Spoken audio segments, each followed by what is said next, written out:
Bonsoir à toutes et à tous, vous regardez Star Venture TV, tout de suite le sommaire. La nouvelle est tombée hier nuit par décret présidentiel. Ibrahima Khalil Konaté, Kao Kare, ancien ministre de l'Éducation, est nommé président du conseil d'administration de la LONAGUI.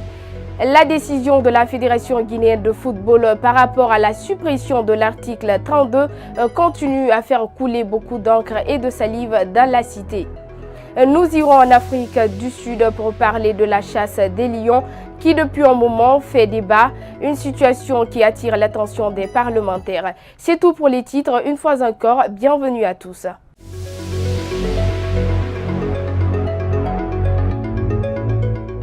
À la une de l'actualité, dans un décret du président Alpha Condé, lu hier nuit à la télévision nationale, l'ancien ministre de l'Éducation nationale Ibrahima Khalil Konaté, aussi connu sous le nom de Kao Kare, est nommé président du conseil d'administration de la LONAGUI, Loterie nationale de Guinée. Dans le même décret, Oumou Kamara, ancien ministre des Travaux publics, est également membre de ce même conseil d'administration.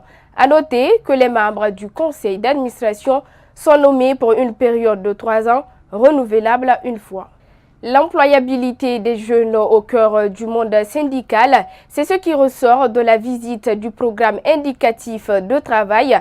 Une mission hollandaise a échangé avec le syndicat de la presse privée de Guinée sur les conditions de travail dans les médias. Le but de cette semaine est de développer un projet pour des jeunes avec le CNTG et aussi avec des employeurs pour créer des boulots et pour mieux faciliter le CNTG avec leur rôle. Et ça, c'est le but de développer un projet. C'était très intéressant pour nous pour mieux comprendre qu'est-ce qui est important pour cette fédération et pour des jeunes qui travaillent comme des journalistes parce que ça aide nous pour mieux comprendre le problème avec l'employeur qui peut-être donne pas de stages pour les jeunes et que c'est très important pour des jeunes pour d'avoir d'expérience.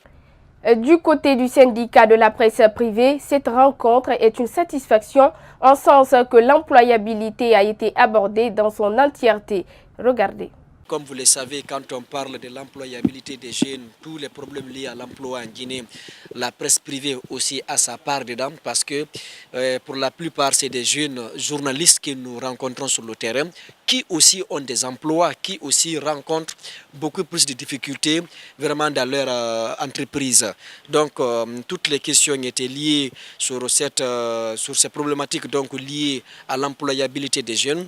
Les camarades syndicalistes du SPPG qui étaient présents ont répondu à toutes à ces préoccupations de nos amis venus de la Hollande et nous espérons que ils vont faire des plaidoyers certainement du coup avec le patronat parce que la mission a aussi rencontré le patronat et des plaidoyers même au niveau de l'État guinéen parce que les départements ministériels encore sont concernés, pourquoi pas même l'inspection générale du travail selon nos informations, faire des plaidoyers pour quand même permettre aux jeunes guinéens afin de garantir l'emploi des jeunes. Autre chose, dans ce journal, le changement est visible dans l'habillement des agents de police dans la capitale Conakry.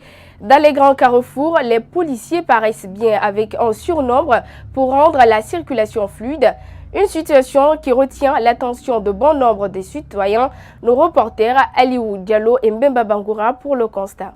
Paraître bien, c'est cela la consigne donnée par les autorités policières aux agents sur le terrain. En tout cas, la réalité est palpable aux différents carrefours de la capitale. Dans ces derniers temps, ces policiers paraissent dans un habillement plus décent qu'on ne pouvait constater il y a quelques mois. Sur le terrain, notre rédaction s'est approchée de quelques agents de police postés dans leur lieu de travail. La question de savoir si c'est leur demande d'amélioration des conditions d'habillement qui a été entendue par l'hiérarchie.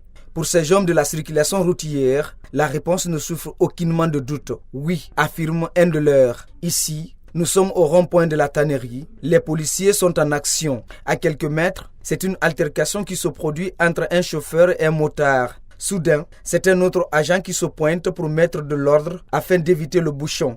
Dans tous les grands ronds-points de la ville de Conakry, le surnombre des policiers est visible. Comme pour dire, si cette action se pérennise, les citoyens pourront se frotter les mains par rapport aux embouteillages de Conakry.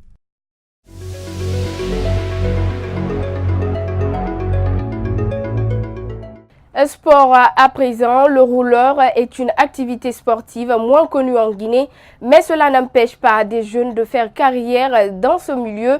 À Kindia par exemple, ce sport est pratiqué par la couche juvénile, une manière pour eux de montrer au public que cette discipline sportive est promoteuse pour l'avenir des jeunes Guinéens. Reportage Oumar Sow. Il est 18h, nous sommes sur le boulevard de la commune urbaine de Kindia. Ici, des jeunes se réunissent chaque soir pour pratiquer le roller sport, une discipline qui, aux yeux de l'entraîneur, vise à donner de l'éducation en dépit de la formation acquise à l'école. Selon les pratiquants, ce sport regorge plusieurs techniques. Ils sont là ici, nouvellement venus, ils ne savent pas comment rouler. Donc nous avons des étapes auxquelles nous les mettons en pratique jusqu'à ce qu'ils arrivent à se tenir sur le patin. Donc ici, le patin là ici nous permet de nous relaxer comme le football. Ça se joue. Nous avons aussi le football ici que nous jouons avec la main en termes de discipline comme le basket ou le handball aussi. Malgré les risques et dangers qu'ils encourent dans l'exercice de cette activité, les rouleurs sportifs ont du plaisir, disent-ils, à pratiquer ce métier. J'ai trouvé le sport rare et puis c'est un sport qui est stylé, cool et vraiment qu'on apprécie dans la rue quand on nous voit. Il y a des gens qui sont ébahis. Quand je voyais des rouleurs qui passaient dans notre quartier devant moi, en fait, ça me motivait moi aussi, ça m'inspirait. J'aurais voulu être dedans, j'aurais voulu vraiment me trouver dedans jusqu'à ce que quand j'ai grandi maintenant, je me suis lancé dedans, je me suis cherché des rouleurs, des patins et puis voilà, moi aussi, je me suis lancé dedans. Cependant, ils essayent de se protéger avec de l'équipement approprié, placé le plus souvent au niveau des coudes et des genoux. Pour certains d'entre eux, ils parviennent à élargir leur carnet d'adresses dans ce sport. Je me suis fait beaucoup d'amis, j'ai eu beaucoup de relations dans ça. Et un diplôme aussi. Un entraînement des jeunes au cours duquel prend part le plus souvent le président de la dite discipline qui revient sur l'impact du sport pour le corps humain. Le sport permet d'abord au corps de se maintenir dans la santé. Donc le roller sport, c'est un sport aussi qui développe l'esprit, qui permet à celui qui le pratique de se tenir dans la santé. Et c'est un sport qu'on peut vraiment pratiquer et faire toute une carrière dedans. À rappeler que la Guinée a pris part récemment au championnat d'Afrique de roller sport qui a eu lieu en Égypte au mois de décembre dernier. Et toujours sport dans cette édition, le leader du championnat national de Ligue 1 guinéen de football professionnel reçoit ce jeudi le club industriel de Kamsar au compte de la 9e journée.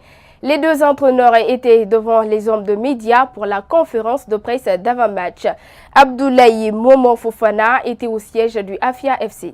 Fin de cette conférence de presse d'avant-match entre le Afia FC de Ditine et le club industriel de Kamsar. Après s'être incliné lors de la 8e journée au stade Kanko Moussa de Sigiri face à la SAC sur la plus petite des MAC, Javier Bernard reste droit dans ses bottes. L'objectif principal dans cette rencontre, c'est de s'imposer afin de consolider sa première place. Mais en face, il faudra faire très attention. Et puis la suppression de l'article 32 par la Fédération guinéenne de football en connivence avec la Ligue guinéenne de football professionnel continue à faire du bruit dans le monde du football guinéen.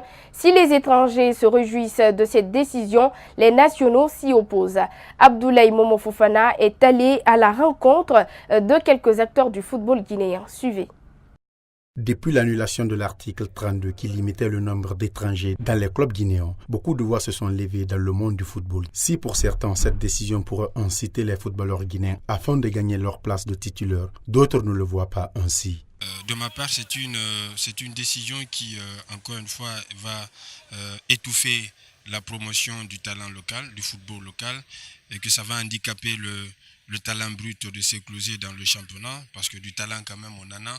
Quand vous prenez par exemple Fofana du Orea, aujourd'hui il est en train de prendre de la valeur et de l'importance dans la charnière défensive du Orea. Et c'est un rouage important dans le dispositif de Patrice Neveu. Les étrangers dont on vante les mérites, généralement, ce sont des étrangers qui n'ont pas un passé glorieux, un passé reluisant. Ce sont des étrangers qui se font découvrir ici en Guinée, qui se refont une santé ici en Guinée. À mon avis, ça empêche non seulement la promotion du talent brut, mais même la promotion sociale du footballeur guinéen. Ce joueur sénégalais évoluant au sein du Afia FC et capitaine du club se réjouit de cette décision. Ça c'est bien, comme je suis étranger, donc j'ai un peu duré ici. Je suis même devenu guinéen. Seulement, je n'ai pas un passeport guinéen avec les papiers, mais je peux dire que je suis un Guinéen. Cette décision qui est tombée au lendemain d'un match de championnat qui avait mis en opposition le Orea AC au club olympique de Koya, où Patrice Neveu avait aligné 9 joueurs, tandis qu'il y avait une loi qui limitait à 8, continue à partager les acteurs du football guinéen sur ce sujet. Si pour les étrangers c'est une bonne décision qui pourra faciliter leur migration en Guinée, les nationaux durent sur le ton, car pour eux, elle peut nuire au progrès du talent local.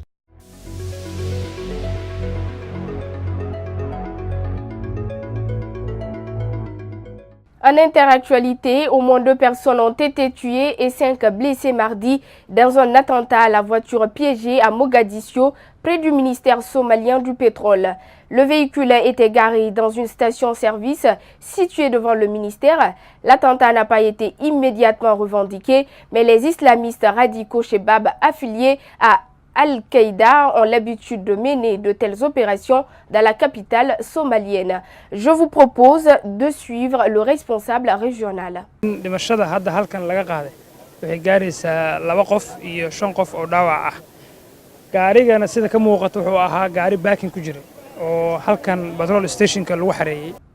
Je vous le disais en titre, la pratique de la chasse au lion élevée en captivité a longtemps fait l'objet de controverses en Afrique du Sud, où un grand nombre d'animaux sont confinés dans des enclos entourés de clôtures électriques.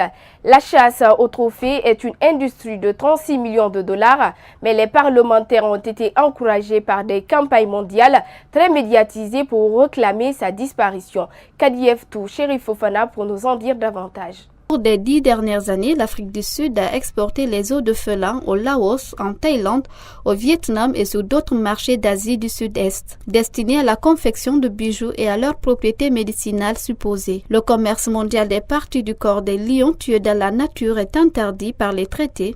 Les législateurs sud-africains cherchent à mettre fin à l'élevage de lions pour la chasse aux trophées et au commerce de leurs os.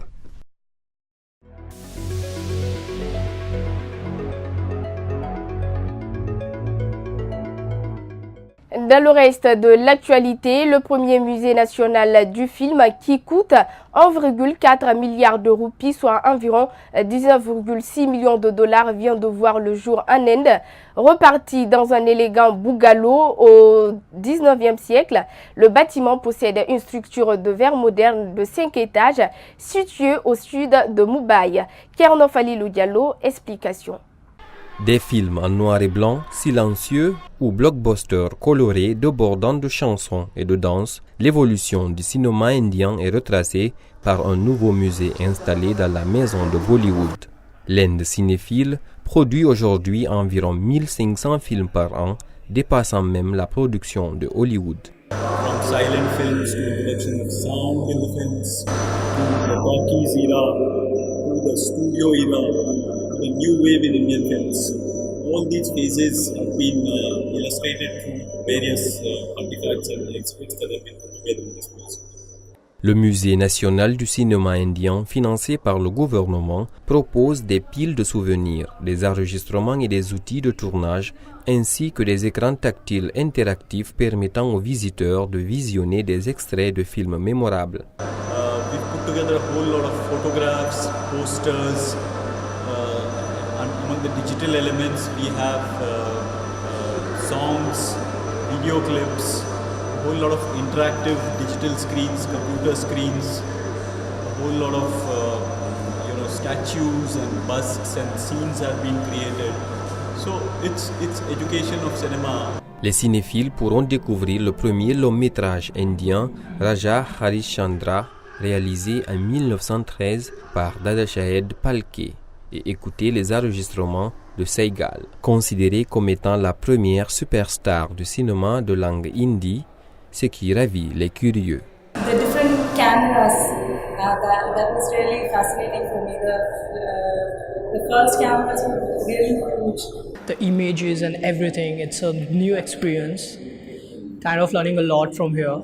À travers cette initiative, ce musée célèbre non seulement Bollywood, mais également les films réalisés dans les différentes régions et langues du pays. Mesdames et messieurs, c'est la fin de ce journal. Merci de votre fidélité. On se quitte avec cette citation de Charles-Guillaume Etienne. On n'est jamais si bien servi que par soi-même. Bonsoir chez vous.